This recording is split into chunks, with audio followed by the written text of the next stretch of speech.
So I'm starting with my next topic, which is identification of fibers. आपको मैंने पहले बताया था फाइबर्स को हम क्लासिफाई कर सकते हैं डिफरेंट टाइप्स में. There are basically two types, natural and man made. Natural में हमारे पास 3 क्लासिफिकेशंस थी, वेजिटेबल, एनिमल एंड मिनरल.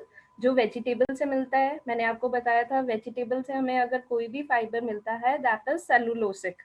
ठीक है, क्योंकि उसमें सेलुलोज प्रेजेंट होता है. Second was the animal fibre. Animal fibre से जो हमें मिलता है fibre, they are all protein fibres. उनमें प्रोटीन प्रेजेंट होता है, so we call them a protein fibre. Then minerals.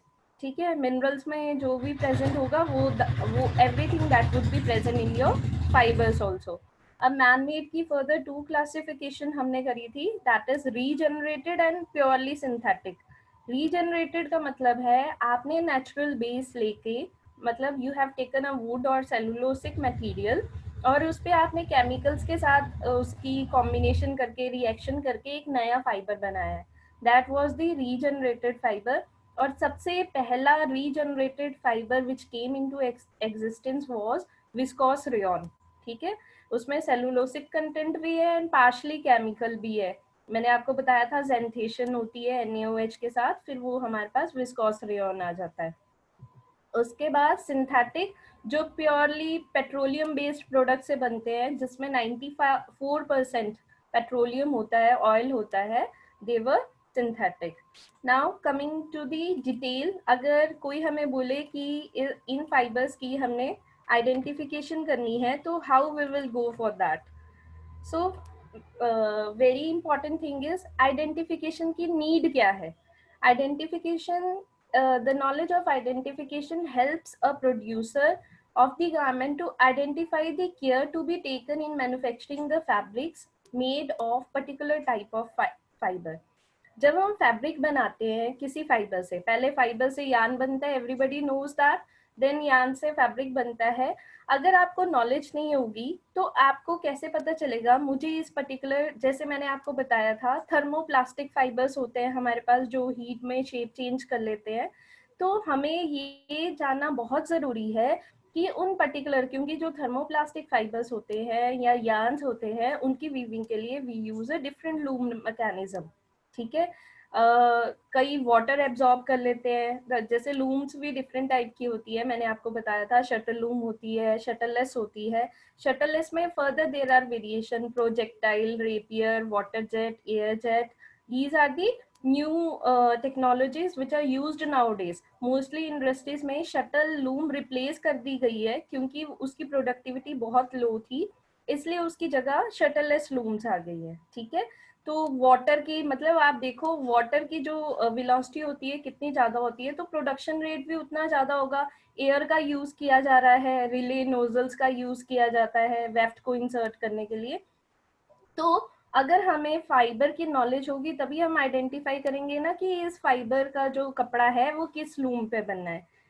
एक बात ये. दूसरी, आपको पता है आपके हर एक गारमेंट पे लिखा होता है 100% cotton, wash with hand, laundry care, ऐसी ऐसी चीजें लिखी होती है केयर लेबल पे, जो टैग लगा होता है. तो सेकेंडली आइडेंटिफिकेशन जो फाइबर्स की है वो हेल्प करती है गारमेंट मैन्युफैक्चरर को वो टैग लगाने के लिए, ताकि कस्टमर्स को भी पता चल जाए. जैसे कई बार लिखा होता है हमारे वुलन क्लोथ्स पे लिखा होता है easy dry clean, easy wash, ऐसे करके लिखा होता है. सो ये हमारी इंफॉर्मेशन के लिए. तो गारमेंट इंडस्ट्री वालों को ये केयर लेबल्स लगाने पड़ते हैं. This is set by the ISO कि आपको गारमेंट, कोई भी आप गारमेंट बनाते हो, आपको उस गारमेंट पे प्रॉपर डिटेल्स मेंशन करनी है ताकि कस्टमर को पता चल जाए कि उस गारमेंट की केयर कैसे करनी है. ठीक है, so identification is necessary for that purpose. Now coming to identification कैसे कैसे करी जाती है, डिफरेंट मैथड. फर्स्ट है optical and electron microscopy. Electron microscopy क्या करता है, वो डिटरमाइन करता है ग्रॉस मॉर्फोलॉजी. जैसे मैंने आपको बताया था कि फाइबर के स्ट्रक्चर्स जो नेचुरल होते हैं और जो सिंथेटिक होते हैं वो क्रिस्टलाइन स्ट्रक्चर्स होते हैं, और उनका क्रॉस सेक्शनल और लॉन्गिट्यूडनल वे, जैसे मैंने आपको बताया कॉटन में कॉटन का क्रॉस सेक्शन, और जैसे सिल्क का ट्राइलोबल होता है, ट्रायंगुलर वे में होता है। तो ये सब जानने के लिए इलेक्ट्रॉन और ऑप्टिकल माइक्रोस्कोपी का यूज किया जाता है। सेकंड है element and and group analysis. अब मैंने आपको, जैसे हम बात कर रहे थे कि हर फाइबर में कुछ एंड ग्रुप्स होते हैं, ठीक है, जैसे एसीटेट में एसिटिक एसिड के एंड ग्रुप्स हैं, तो उन एंड ग्रुप्स का देखते हैं कि वो किस किस चीज के साथ रिएक्शन शो कर रहे हैं। तो वो भी एक मेथड है फाइबर को एनालाइज करने के लिए कि इसमें कौन से n group functional groups present है, कार्बन ज्यादा है, नाइट्रोजन ज्यादा है, फाइबर में क्या ज्यादा प्रॉपर्टीज है, तो हम उससे चेक कर लेते हैं। These are called the qualitative and quantitative analysis of chemical elements and the groups in the fibre. जो जो केमिकल एलिमेंट उस फाइबर में प्रेजेंट होते हैं उसको एनालाइज करने के लिए we use this. Then is infrared spectroscopy. Infrared क्या होता है, जो बहुत हाई हीट रेज होती है, दैट इज आईआर रेज, ठीक है, उन रेज को फाइबर पे डाला जाता है, तो उस हीट से फाइबर के कुछ फंक्शनल ग्रुप्स हैं वो एक्टिव हो जाते हैं। तो वो ऐसा नहीं है हर एक फाइबर में तो डिफरेंट फंक्शनल ग्रुप्स होंगे, तो हम उन आईआर रे से भी हम पता लगा सकते हैं। जैसे आजकल मेडिकल में भी आपकी कोई भी बीमारी को जानने के लिए वी यूज आईआर रेज, ठीक है, या एक्सरेज का यूज किया जाता है। वो पर्टिकुलर उस पर्टिकुलर पर्पस को सॉर्ट आउट करती है, उसको पूरा करती है, तो depending upon that we use that, ठीक है। Then is ultraviolet visible spectroscopy. अब विजिबल स्पेक्ट्रोस्कोपी क्या है, जैसे रेनबो, आपकी लाइट में 7 कलर्स है, दैट इज विबग्योर, VIBGYOR, ठीक है, ये सारी रेंज होती है। तो हम देखते हैं कि हमारा फाइबर कौन सी लाइट रे को ज्यादा एब्जॉर्ब कर रहा है, कौन सी लाइट रे को ज्यादा रिफ्लेक्ट बैक कर रहा है, उसके बेसिस पे कौन सी लाइट वो ज्यादा एक्सटेंड में रिफ्लेक्ट आउट कर रहा है, उसके बेसिस पे हम फाइबर का पता लगा लेते हैं, ठीक है। नेक्स्ट है न्यूक्लियर मैग्नेटिक रेजोनेंस। तो ये जैसे नाम ही बता रहा है न्यूक्लियर, मतलब जो आपके फाइबर, आपको पता है एक फाइबर है, फाइबर का भी फर्दर छोटे छोटे पार्ट्स हैं that are called monomers. Monomers में भी सबसे छोटा है polymer, atom, molecule, then atom. तो हर एक एटम में एक न्यूक्लियस होता है, ठीक है। तो हम क्या करते हैं, इस न्यूक्लियर मैग्नेटिक रेजोनेंस के साथ हम मेजर करते हैं कि मैग्नीट्यूड, उसके न्यूक्लियस की डायरेक्शन कैसी है, वो कैसे स्पिन आउट कर रहा है। ये देखिए साइड में मैंने फिगर भी ड्रॉ करी है, ये डिपेंड कर रहा है, ये बता रहा है कि न्यूक्लियस आपका कैसे रोटेट आउट कर रहा है पर्टिकुलर फाइबर में, ठीक है। तो उसके लिए हम न्यूक्लियर मैग्नेटिक रेजोनेंस का यूज करते हैं। नेक्स्ट है एक्सरे डाइफ्रैक्शन। अब मैंने आपको स्टार्टिंग में एक बार पहले भी बताया था, जैसे हमारे जो न्यूक्लियर जो नेचुरल फाइबर्स होते हैं, they are mostly amorphous. Amorphous मतलब उनका जो स्ट्रक्चर है वो हैप्पैज़ार्ड होता है, ऑर्डरली अरेंज नहीं होता, जिगजैग वे में होता है। और जो हमारे जितने भी हमने मैन मेड फाइबर्स बनाए उनका structure obviously controlled by man है, हमारे हाथ में है, तो हम उसको क्या करते हैं, बेस्ट प्रॉपर्टीज देने की कोशिश करते हैं। उसका जो स्ट्रक्चर है मोस्टली क्रिस्टलाइन होता है, तो एक्सरे डाइफ्रैक्शन वहां पे काम आता है उस पैटर्न को जानने के लिए। Then thermal analysis. थर्मल में क्या है, हम फैब्रिक फाइबर को हीट आउट करते हैं और देखते हैं कौन से फाइबर में किस टेम्परेचर पे क्या चेंजेस हो रही है, this is thermal. Then is molecular weight distribution. हम उस पर्टिकुलर फाइबर का मॉलिक्यूलर वेट, डिफरेंट मेथड्स हैं मॉलिक्यूलर वेट को जानने के लिए, तो हम उसका साइज, एवरेज साइज कैलकुलेट कर लेते हैं इंडिविजुअल पॉलीमर मॉलिक्यूल का जो फाइबर को फॉर्म कर रहे हैं, उसके बेसिस पे उसका वेट, मॉलिक्यूलर वेट डिफाइन कर लेते हैं। नेक्स्ट है मैकेनिकल एंड टेंसाइल। मैंने आपको बताया था फैब्रिक के केस में भी हम चेक करते हैं ना कि फैब्रिक की टियर स्ट्रेंथ कितनी है, इसकी टेंसाइल स्ट्रेंथ कितनी है, कितने पे ये ब्रेक हो रहा है। ऐसी ही सेम टेस्टिंग फाइबर्स के लिए भी करी जाती है। फाइबर्स की भी स्ट्रेंथ, टेंसाइल स्ट्रेंथ देखी जाती है, उसका एलोंगेशन एट ब्रेक देखा जाता है, उसकी रिकवरी देखी जाती है, स्टिफनेस की मेजर होती है, डिफरेंट डिफरेंट इंस्ट्रूमेंट्स है उस सबको टेस्ट करने के लिए। तो इससे हमें फाइबर के बारे में पता चलता है। Next is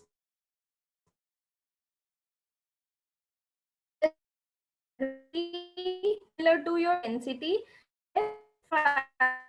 volume density in relation to density of same volume of water के साथ उसको कंपेयर करके स्पेसिफिक ग्रेविटी के टर्म में उसको ले लिया जाता है। देन एनवायरमेंटल प्रॉपर्टीज में हम देखते हैं ये किस सॉल्यूशन में सॉल्यूबल है, इसका मॉइस्चर रिगेन कितना है, ये कितनी हीट कंडक्ट कर पा रहा है.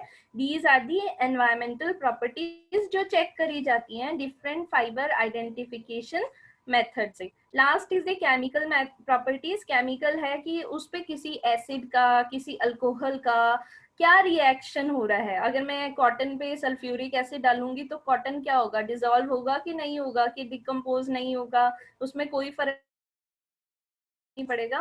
तो डिफरेंट एसिड्स या अल्कोहल बेसिस लेके हम उसकी चेकिंग करते हैं. ठीक है, दिस वाज ऑल. ये डिफरेंट मेथड्स आजकल यूज करे जाते हैं. Coming to the preliminary methods जो फाइबर आइडेंटिफिकेशन के लिए मोस्टली सभी industry they are following nowadays.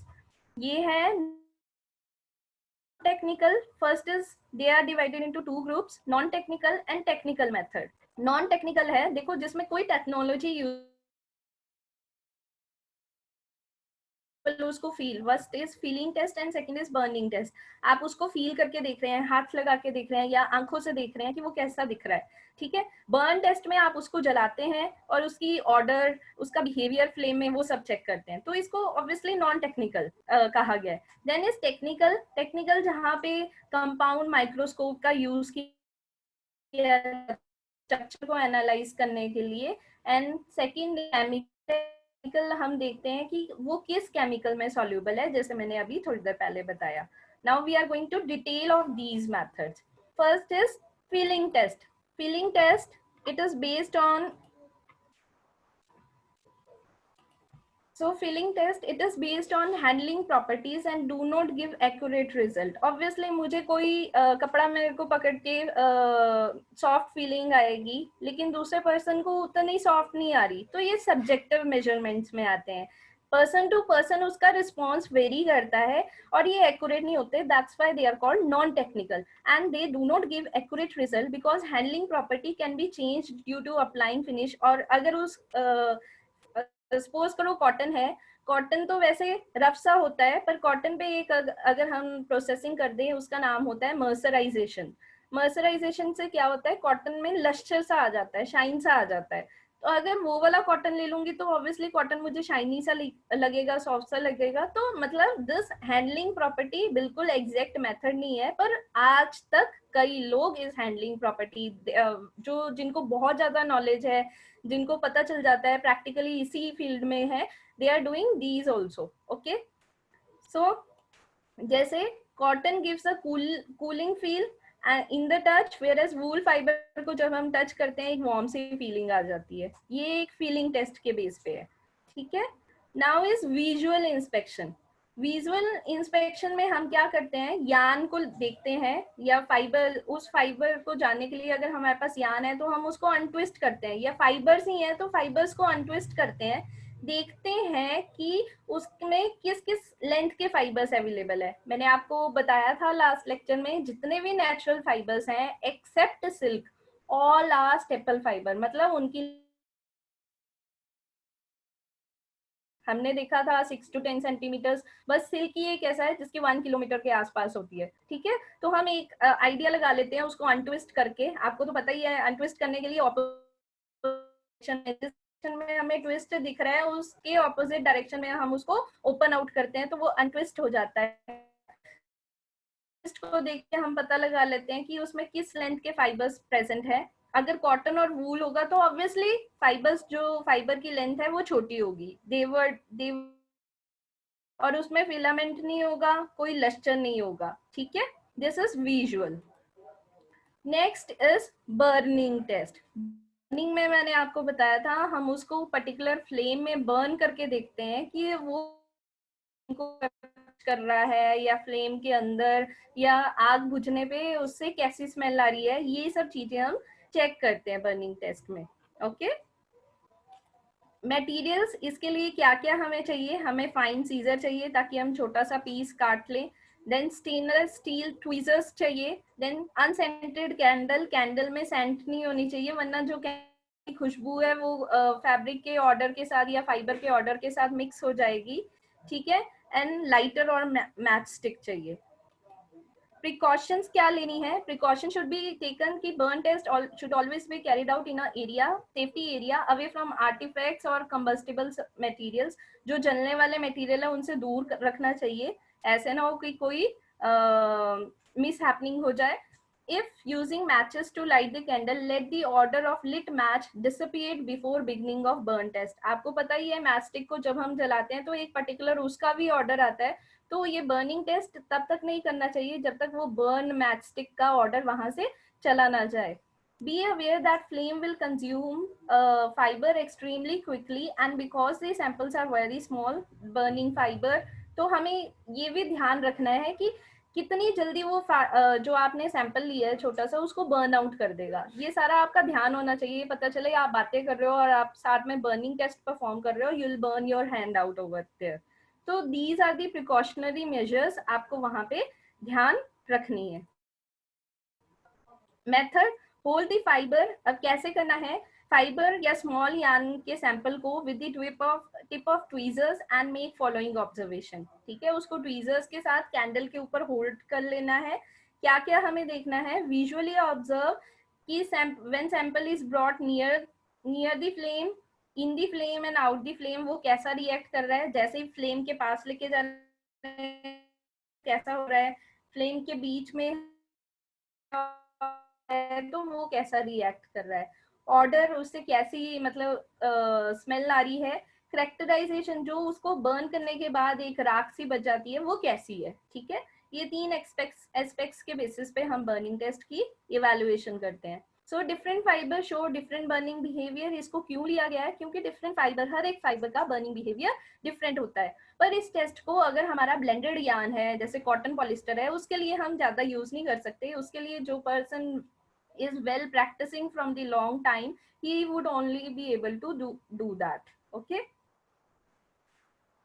ये देखिए डिफरेंट फाइबर्स हैं, उनके बर्निंग करेक्टरिस्टिक्स यहाँ पे शो करें हैं। ये देखिए कॉटन जैसे बर्न करेगा, जैसे हम जोत जलाते हैं तो कॉटन के चारिंग मतलब उससे हम मैच स्टिक हटा भी लें तो एक बार अगर वो आग पकड़ ले तो वो पकड़ी रखता है। उसी तरह लिनन भी बिहेव करता है। सिल्क देखो अगेन, वूल ठीक है, क्योंकि प्रोटीन फाइबर है और जैसे बाल की स्मेल आती है वैसी वैसे सी ये पॉलिस्टर है। जितने भी अपने सिंथेटिक फाइबर है जैसे पॉलिस्टर, एक्राइलिक, नायलॉन, एसीटेट, ये जब बर्न करते हैं ये बर्न करते करते मेल्ट होने शुरू हो जाते हैं। आपने देखा होगा कई बार प्लास्टिक को आग लगाएं तो वो क्या करता है, श्रिंक होता है और मेल्ट होता जाता है। तो सिमिलर वे में हमारे जितने भी सिंथेटिक फाइबर्स हैं वो ऐसे ही बर्न करते हैं। ये देखिए ये चार्ट है, दिस इज वेरी इंपॉर्टेंट। आपको क्वेश्चन पूछा जाता है कि how cotton behaves in in flame, what is the order, कैसा रेजिड्यू जाता है। You people can write it out. Okay, first silk. Silk जैसे ही फ्लेम को अप्रोच करता है तो वो श्रिंक होना शुरू हो जाता है। In the flame burn slowly, withdrawn जैसे ही उसको फ्लेम से निकाला जाता है तो अपने आप बुझ जाता है। ऑर्डर मैंने आपको बताया था, जितने भी प्रोटीन फाइबर्स हैं उसको बर्न करने पे हमारे बाल जलने की स्मेल आती है। ठीक है, तो बर्निंग है। और रेजिड्यू क्या है, ब्रिटन कैश, राख सी बन जाती है, swollen black ash. Then is wool, wool shrink कर जाता है। In the flame it burn slowly. Then जैसे ही फ्लेम निकालते, कई बार आग लग जाए तो बोलते हैं ना वूलन का कम्बल उस पे ओढ़ दो, तो वो क्या करता है आग को बुझा देता है, सेल्फ एक्सटिंग्विशिंग, मतलब अपने आप बंद हो जाता है। Then odour burning hair, residue में ब्रिटल स्वॉलन ब्लैक एश रह जाती है। कॉटन, कॉटन जैसे ही फ्लेम के पास अप्रोच करो उस पर कोई इफेक्ट नहीं, बर्न्स रेडिली। एक बार उसको आग पकड़ एंड कंटिन्यूज टू बर्न, अगर आग हम निकाल भी दें वो जला रहता है। इसको सेलुलोसिक जितने भी हैं उनको जलाने पे बर्निंग पेपर की स्मेल आती है। जितने भी सेलुलोसिक फाइबर्स हैं, कॉटन हो गया, लिनन हो गया, फ्लैक्स हो गया, ठीक है। एंड ग्रे स्केलेटल एश पाई जाती है। Then nylon, nylon shrinks away burn slowly and melt. अब देखो ये आगे आपके सिंथेटिक फाइबर, ये सारे फाइबर्स ये देखिए मेल्ट होंगे जैसे ही इन द फ्लेम अगर हम इसे रखेंगे। स्टार्टिंग में जब ये अप्रोच करेंगे तो श्रिंक होंगे, ठीक है, मतलब दूर थोड़ा सा सिकुड़ेगा वो पीछे को, देन मेल्ट होना शुरू हो जाएगा and continues to burn and melt. सिर्फ नायलॉन एक ऐसा है जो इसमें कई बार सेल्फ एक्सटिंग्विशिंग प्रॉपर्टीज आ जाती हैं। नायलॉन के बर्न का ऑर्डर है जो की ऑर्डर आती है, ठीक है, और hard light coloured Beed form हो जाती है, मतलब एक मोती सा बन जाता है, सॉलिड सा। Acrylic shrinks away, burn slowly and melts, continues to burn and melt. Acrid, acrid is acidic type एक ऑर्डर सी आती है, ठीक है, ब्रिटल ब्लैक बीड फॉर्म हो जाती है वहां पे। Polypropylene shrinks quickly, Burns and melt, burn and melt, और इसका ऑर्डर अभी तक डिफाइन नहीं हुआ। Hard round Beed and may be light brown colour की हो सकती है। ये देखिए एक छोटी सी वीडियो है। First is cotton. कॉटन जब बर्न करता है उसमें मेल्टिंग नहीं होती और स्मेल बर्निंग पेपर की आती है। So the person is putting the cotton thread in the fire. ये देखिए कैसे बर्न कर रहा है, कंटिन्यू टू बर्न। अब इसकी ऐश रह जाएगी, उसको हम देख सकते हैं कि वो ऐश कैसी सी है, ठीक है। Next is flax. फ्लैक्स भी सेलुलोसिक है, तो ऑब्वियसली जैसा हमारा कॉटन बर्न किया है वैसे ही फ्लैक्स भी हमारा बर्न करेगा, और इसको बर्न करने पे ऑब्वियसली वीडियो में स्मेल तो आएगी नहीं, बर्निंग पेपर की स्मेल आएगी। देखिए सेम वे में कॉटन की तरह बर्न किया है, और इसको जब ये निकालेगा ऐश के फॉर्म में ये इसका रेजिड्यू निकल जाएगा, ठीक है। This is the way how you perform the burning test. Wool again burn करेगा, बर्निंग हेयर या फैदर्स की स्मेल आएगी। स्टॉप बर्निंग, जैसे ही इसको निकालेंगे बर्न करना बंद कर देगा। ये देखो जैसे ही फ्लेम वाला कॉटन और उसके केस में वो बर्न होता जा रहा था, यहाँ पे ये खुद बंद हो रहा है, ठीक है। अब अगेन ब्लैक कलर की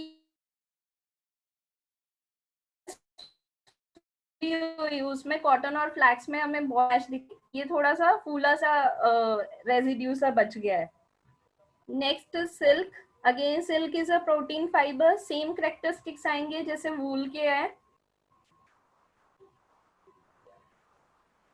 देखो अगेन सेल्फ एक्सटिंग्विशिंग, ठीक है, इसके बर्न होने पे भी हेयर की स्मेल आएगी। अगेन स्वॉलन सा रेजिड्यू सा ऐश, देखो जैसे ही हम उसको तोड़ेंगे वो टूट जाएगा, पर ऐसा मैन मेड फाइबर्स के केसेस में नहीं होगा। अब रेयन, रेयन है रीजनरेटेड मैन मेड, सेलुलोस भी है और थोड़ा सा केमिकल भी है, पर की होगी।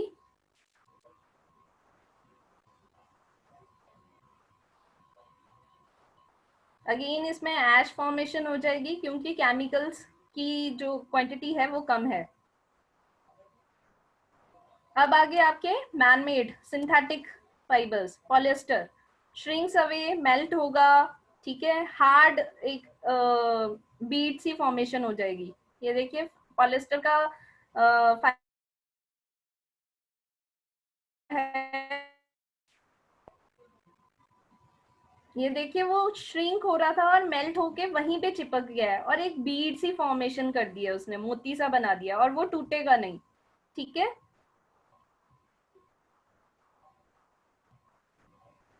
नेक्स्ट है नायलॉन। नायलॉन भी आपका मैन मेड है, तो ऑब्वियसली कैसा बिहेव करेगा, श्रिंक करेगा, मेल्ट करेगा, ठीक है। ये देखिए श्रिंक कर रहा है ना जैसे ही फ्लेम के पास लेके जा रहे हैं, और मेल्ट होता जा रहा है। अगेन ये भी एक बीड फॉर्मेशन कर देगा, इसकी भी ऐश में कन्वर्ट नहीं होगी, ठीक है। Next one is acrylic fibre, shrinks away from heat, melt होगा, देखो श्रिंक हो रहा है ये। एक्राइलिक मैंने आपको बताया था आजकल वूल की जगह जा रहा है कि थर्मल प्रॉपर्टीज वूल की तरह है। ये सेल्फ एक्सटिंग्विशिंग नहीं है, ठीक है, बट वूल हमारा सेल्फ एक्सटिंग्विशिंग है। अब इसमें भी बीड फॉर्मेशन हो गई है, देखिए ये रेसिड्यू में ऐश में कन्वर्ट नहीं होगा। So this was all about burning test. I hope everybody has understood. Next है माइक्रोस्कोपिक टेस्ट. अब हम आगे टेक्निकल मेथड्स में. Earlier we discussed both burning test, visual, all were non technical. अब हम आगे हैं माइक्रोस्कोपिक टेस्ट में, where the microscope is used to identify the view, cross sectional और longitudinal view of that particular fibre.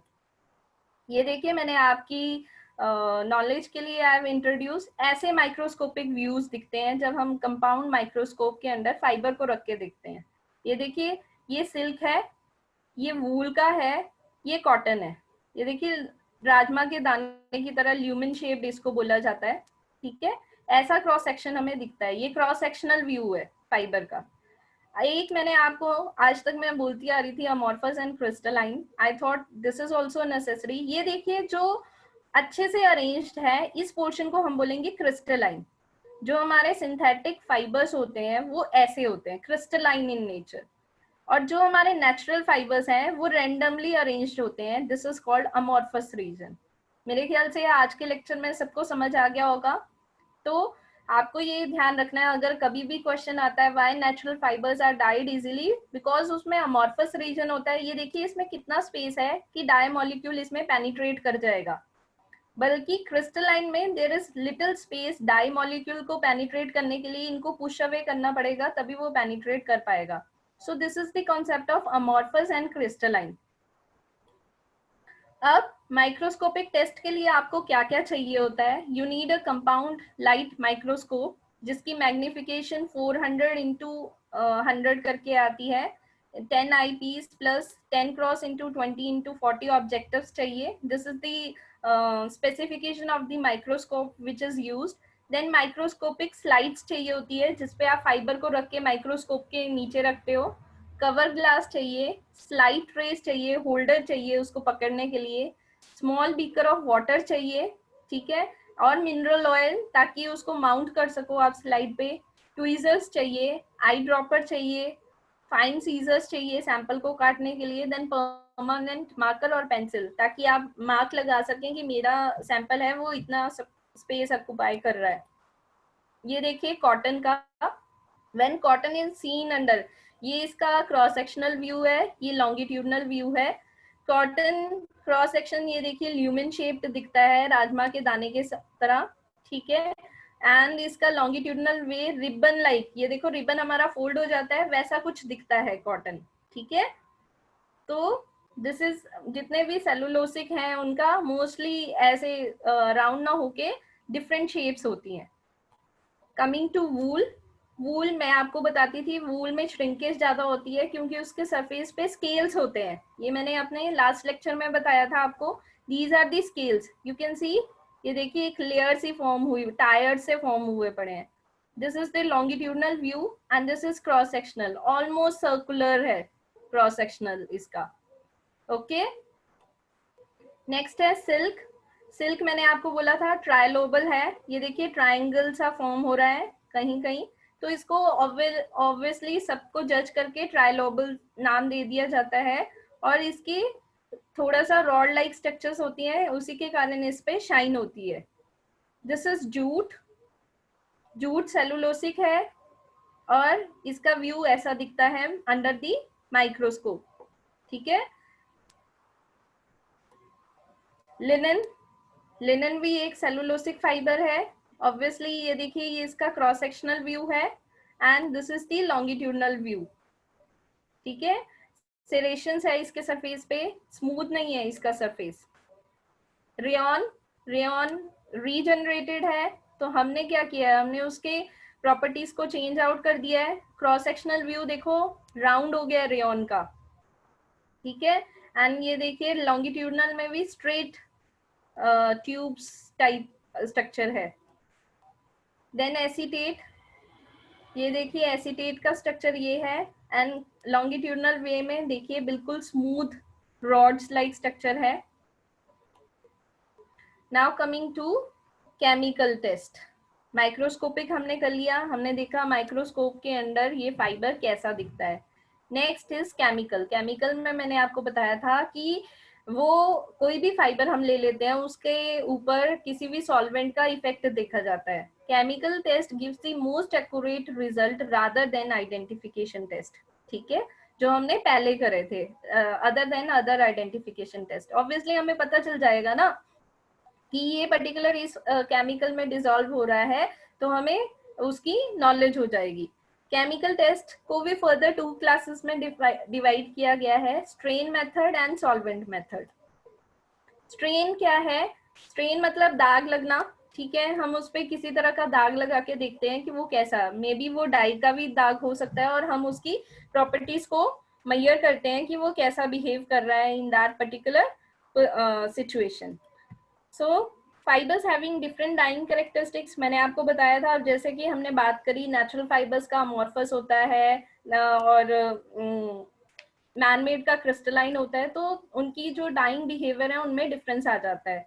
जैसे cotton easily die हो जाता है, पॉलिस्टर डाई नहीं हो सकता. तो उनकी एफिनिटीज मतलब उनकी अट्रैक्शन चेक करी जाती है on the chemical and morphological structure of fibre. जैसे कि acetate fibre changes to light green and orange colour when acetic acid and sodium carbonate is used respectively. जब एसिटेट फाइबर पे acetic acid use किया जाता है, उसका colour light green हो जाता है. जब सोडियम कार्बोनेट यूज किया जाता है, वो ऑरेंज कलर का शो करता है. ठीक है, ऐसा और किसी फाइबर में शो नहीं होगा. तो ये है स्ट्रेन मेथड. नेक्स्ट है सॉल्वेंट मेथड. सॉल्वेंट में different solvents are used in this method and fibre can be distinguished for their behaviour with different solution. अब वो किसी पर्टिकुलर सॉल्यूशन के साथ कैसे रिएक्ट आउट करते हैं, उसके बेसिस पे हम इसको जज करते हैं. जैसे कि एक्शंस अगेंस्ट केमिकल्स. सबसे फर्स्ट मैं ले रही हूँ डिस्टिंग्विशिंग एनिमल फ्रॉम वेजिटेबल. अगर मेरे को एनिमल और वेजिटेबल फाइबर्स में ही डिस्टिंग्विश करना है, let it be natural only. Natural में भी मुझे पता लगाना है कौन सा एनिमल है, कौन सा वेजिटेबल है. तो as strong alkalis destroy animal fibre. जितने भी एल्कलीज हैं हमारे, एसिड और एल्कलीज 2 ग्रुप्स होते हैं. ठीक है, पीएच के बेसिस पे हमने उसको करा जाता है. जैसे आपको पता होगा पीएच 7 इज न्यूट्रल. पीएच 7 से ऊपर किसी सॉल्यूशन का अगर पीएच हो तो वो एल्कली में आ जाता है. पीएच 7 से नीचे अगर किसी सॉल्यूशन का पीएच हो, वो एसिडिक में आ जाता है. As strong alkalis destroy the animal fibre. Alkalis जो है वो एनिमल फाइबर को डिस्ट्रॉय कर देते हैं, पर vegetable fibre will not be affected by this solution. जितने भी वेजिटेबल फाइबर है, कॉटन, लिनन, फ्लैक्स, हेम्प, उन पे एल्कलीज का कोई इफेक्ट नहीं पड़ेगा. आपने देखा होगा, मैंने आपको बताया था लास्ट लेक्चर में कि हेम्प में हम क्या करते हैं, उसकी रेटलिंग करते हैं, सोडियम कार्बोनेट एल्कली के साथ करते हैं. तो वो तो उसको बनाने में हेल्प कर रहा है वेजिटेबल फाइबर्स को. ठीक है, पर एनिमल फाइबर को एल्कली हमारा डिस्ट्रॉय कर देता है. ठीक है, next is distinguishing animal vegetable fibre from animal fibre. ठीक है, अब आपने वेजिटेबल फाइबर का पता लगाना है कि कौन सा है. तो as dilute acid destroy acids. अब हमने देखा एल्कलीज एनिमल फाइबर को डिस्ट्रॉय कर देते हैं, जबकि जो एसिड्स हैं वो आपके वेजिटेबल फाइबर्स को डिस्ट्रॉय कर देते हैं. ठीक है, क्या होता है, अ dilute acid destroy a vegetable fibre. a 2% of sulfuric acid solution can be used. Sulphuric acid का हम सॉल्यूशन यूज कर लेते हैं, उसकी ड्रॉप को सैंपल पे प्लेस कर देते हैं और उसको हॉट आयरन से प्रेस कर देते हैं. तो आप थोड़ी देर बाद देखेंगे वो उसमें चारिंग सी जलना सा शुरू हो जाएगा, अगर वो सैंपल कॉटन, लिनन या रेयन टाइप होगा. देन अभी तक बात करी हमने एनिमल और वेजिटेबल को अलग अलग करने की. अब मैं बात कर रही हूँ एनिमल में ही सिल्क और वूल को कैसे हम पता लगा सकते हैं. The use of concentrated cold hydrochloric acid will dissolve silk and wool fiber will swell. It is swell. S आएगा यहाँ पे. जो concentrated कोल्ड हाइड्रोक्लोरिक एसिड है वो सिल्क को डिसॉल्व कर देगा, जबकि वूल खाली उसमें जाके स्वेल ही करेगा. ठीक है, अब पॉलिस्टर को कैसे डिस्टिंग्विश करना है. Polyester is soluble in hot metacresol. Metacresol एक सॉल्यूशन है, तो उसमें पॉलिस्टर डिसॉल्व हो जाएगा. पर unlike acetate it is not soluble in acetone. Unlike मतलब जैसे कि एसीटेट एसीटोन में डिसॉल्व हो जाता है, पॉलिस्टर हमारा एसीटोन में डिसॉल्व नहीं होगा. किसमें होगा, मेटाक्रिजोल में. And unlike nylon, it is not soluble in concentrated formic acid. और नायलॉन की तरह ये कंसंट्रेटेड फॉर्मिक एसिड में भी डिसॉल्व नहीं होगा। इसका मतलब नायलॉन किस में डिसॉल्व हो जाती है? फॉर्मिक एसिड में। ठीक है, नेक्स्ट है एक्राइलिक। एक्राइलिक को कैसे डिस्टिंग्विश करना है? Acrylic fibre will dissolve in 70% solution of sodium ammonium thiocyanate. This is ammonium thiocyanate. 130 degree centigrade पे ये 70% इसके सॉल्यूशन में डिसॉल्व हो जाती है, जबकि और फाइबर्स इसमें डिसॉल्व नहीं होते। तो इनको मैंने समराइज किया है। Cotton dissolve in 75% of sulfuric acid, wool 5% sodium hypochlorite, silk 5% NaOH at boil, या HCl भी हमने देखा था। विस्कोस अगेन वेजिटेबल फाइबर है तो एसिड में डिसॉल्व होगा। 60% sulphuric acid, acetate, glacial acetic acid, try acetate acetone में होगा। नायलॉन, हाइड्रोक्लोरिक एसिड और फॉर्मिक एसिड, पॉलिएस्टर, मेटाक्रिजोल और क्लोरोफिनॉल, एक्राइलिक, डाइमिथाइल फॉर्मामाइड। ठीक है, अब नेक्स्ट है डेंसिटी। फाइबर की डेंसिटी को कैसे चेक किया जाता है? ठीक है, the fibre density can be used an aid in fibre identification. ठीक है, उसको भी यूज कर सकते हैं क्योंकि हर एक फाइबर की स्पेसिफिक ग्रेविटी जो है वो डिफरेंट होगी। Specific gravity of a fibre क्या होता है? It is measure of density in relation to density of same volume of water. उतने वॉल्यूम का हम पानी ले लेते हैं जितना वॉल्यूम हमारे पास फाइबर है, और उन दोनों का प्रोपोर्शनेट रिलेशन निकाला जाता है, वो हमें स्पेसिफिक ग्रेविटी दे देता है। This method, it provides a method to relate mass per unit volume of given fiber to other fiber। तो हम इस तरह रिलेट कर सकते हैं, उस फाइबर का इतना वेट है, उसका इतना वेट है। जैसे we all are human beings, तो हम लोगों का वेट डिफरेंट डिफरेंट होता है, हाइट डिफरेंट होती है। तो इन सिमिलर मैनर फाइबर को भी on the basis of the specific gravity we can distinguish. ये देखिए, ये डिफरेंट फाइबर्स की डेंसिटीज हैं। आपको question most of the time I have seen the question what is the density of cotton, polyester, wool, इनकी पूछी जाती है। देखिए, कॉटन की 1.55 ग्राम पर क्यूबिक सेंटीमीटर होती है। ये रॉ कॉटन की है। मैंने आपको मर्सराइज की भी बात करी थी, उसकी 1.54 मर्सराइज कॉटन की होती है। देन फ्लैक्स 1.50, जूट 1.50, वूल 1.30, सिल्क 1.33 नेचुरल, और वे सिल्क में 1.60। देन टसर सिल्क में 1.32, पॉलिस्टर 1.22, पॉलिस्टर का और जो वेराइटीज है, Dacron 1.38, viscose 1.53, cuprammonium 1.53।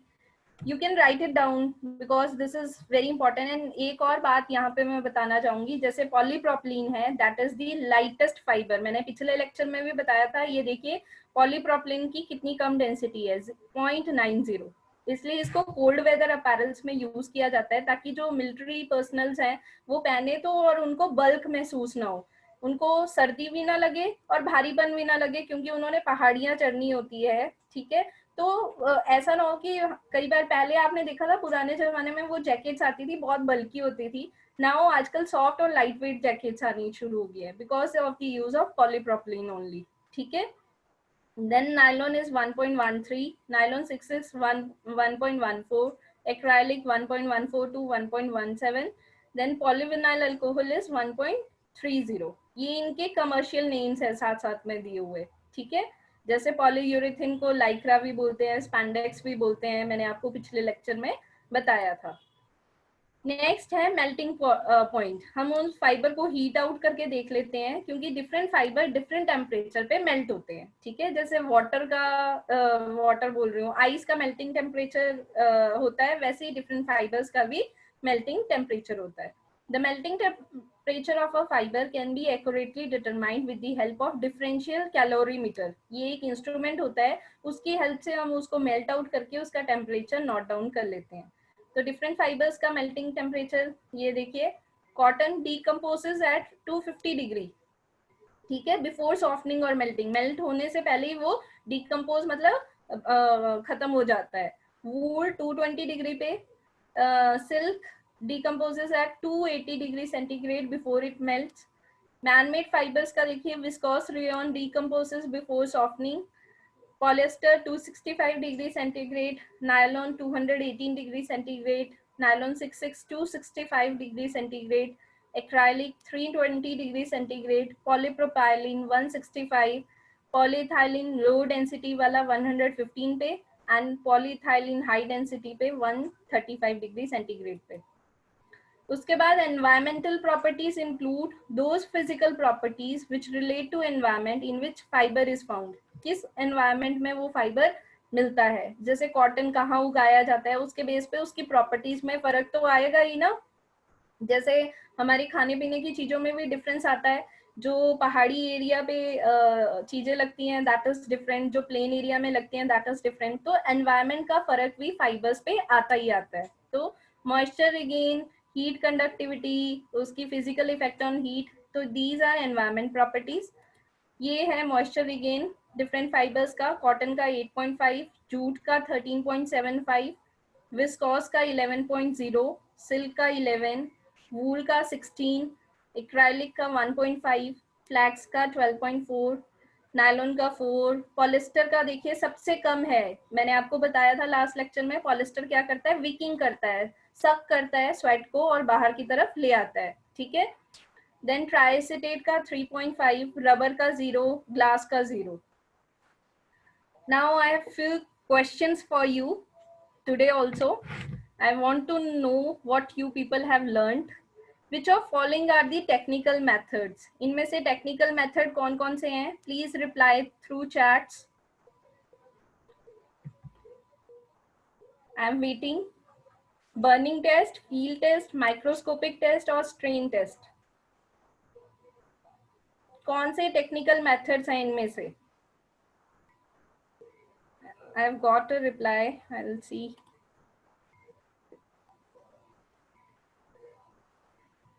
I'll send you the PPT. Don't worry. Earlier PPTs are also left, so I would be sending you today. But tell me the answer.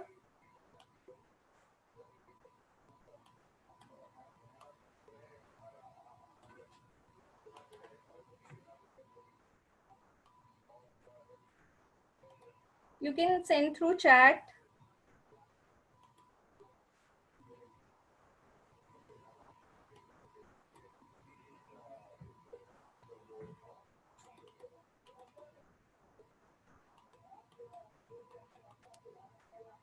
Redmi is raising her hand. Please, you send your answer through chat. It would be okay with me. Diksha Dhal is also raising her hand. Neha, it's Neha.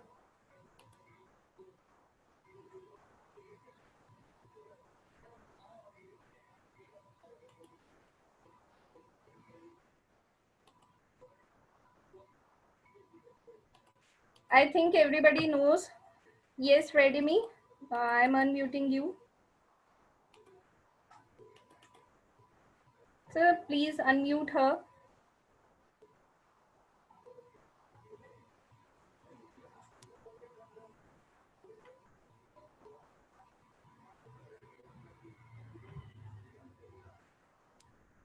So I would be telling you the answer over here. Technical methods are microscopic and stain test. Okay. Next is, which of the fiber has kidney shaped cross section? So I think most of the people know. If you people are raising your hands out, that's very good.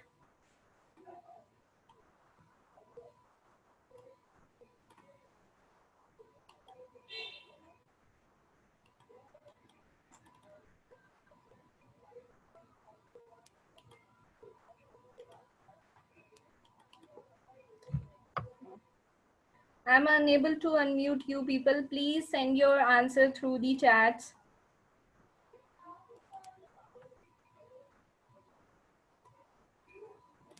So answer of this is cotton. Cotton का जो आपका cross section है, that is kidney shaped. Next, which of the following fiber forms beads on burning? Bead किस fiber में form होता है? कौन सा फाइबर बीड फॉर्मेशन करता है बर्न होने पे?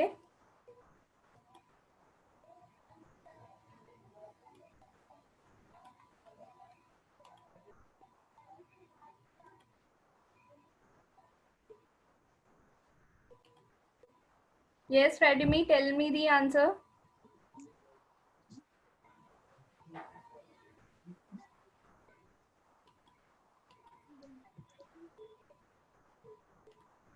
Tamanna?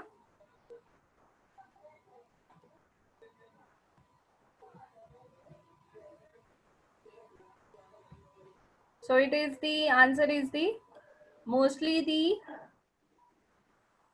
yes, anybody is there who is telling the answer?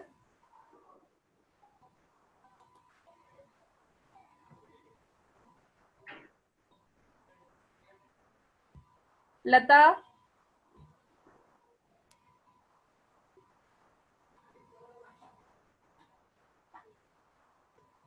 So the answer is the man-made fibers would be forming the bead, polyester and nylon both. Okay. Next question is true or false? Cotton has a rounded cross section. No, it's false. Silk has a triangular cross section. Yes, it's true. Polyester is rod-like longitudinal. Wise, yes. Polyester dissolves in formic acid. No, polyester does not dissolve in formic acid. Nylon dissolves in formic acid. And polyester किस में होता है? Metacrysol में. Strong alkalis destroy animal fiber. Yes. Synthetic fiber are very comfortable. Nahi, synthetic fiber are not absorbent. They are not comfortable. Synthetic fiber are more uniform than natural fibers. Nahi, synthetic fibers are not, yes, synthetic fibers are uniform as compared to the natural fibers. It's okay, koi baat nahi. But these type of questions do come in your exam. So this is the very important topic. I hope everybody has understood. Still, you people have queries, you can ask me at my email ID. Okay, which is agyapreet18@yahoo.com. No need of saying sorry, Tamanna. It's okay with me. The main motive is you should know the answer. You people were raising hand. That is very good. Okay, I hope everybody has understood today's topic. अब आपको fibres के बारे में at least you would have some knowledge what are natural. अगर आपको कोई पूछेगा तो आप बता पाएंगे, which is very important for the fashion designer to have knowledge. क्योंकि आपको आगे जाके क्या होता है कि कस्टमर बायर जब आपको ऑर्डर देता है वो एक पीस आपको प्रोटोटाइप सैंपल दे देता है और आपको उसको वीविंग इंडस्ट्री को भी बताना है, yarn forming industry, spinning industry को भी बताना है. पहले वो स्पिन करेगा, वीविंग इंडस्ट्री उसका कपड़ा बनाएगी, तभी आप जाके गारमेंट बनाओगे. तो आपको अल्टीमेटली सारे टेस्ट करने पड़ते हैं. आपको पता लगाना होता है कि व्हाट इज रिक्वायर्ड, कौन सा फाइबर है, उस फाइबर की कैसी वीविंग चाहिए. तो धीरे धीरे these all things are to be known, then you can qualify for being the fashionista. ठीक है, and you can bring laurels to your company also. Okay then, thank you for today.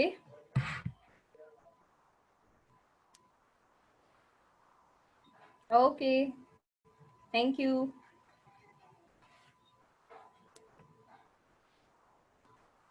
Okay, thank you बच्चे.